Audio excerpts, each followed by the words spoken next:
दोस्तों ये ज़्यादातर वो खिलजी के कॉइन है और ये भी खिलजी के ही कॉइन है।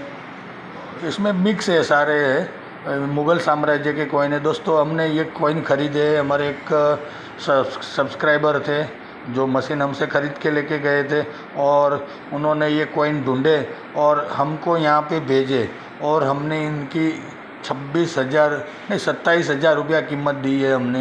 ये दोस्तों ये देख लो, इतने कॉइन्स की कीमत 27,000। ये कॉपर कॉइन है, ये सिल्वर कॉइन है, सिल्वर है लेकिन सिल्वर में भी मिक्स है, 40% ही सिल्वर है। फिर भी हमने इसको अच्छी प्राइस दिया है। दोस्तों अगर आपके पास ऐसे कोई कॉइन है और आप भी बेचना चाहते हो तो बेशक हमें भिजवा सकते हो और आपको सही कीमत मिलेगी आपके कॉइन की।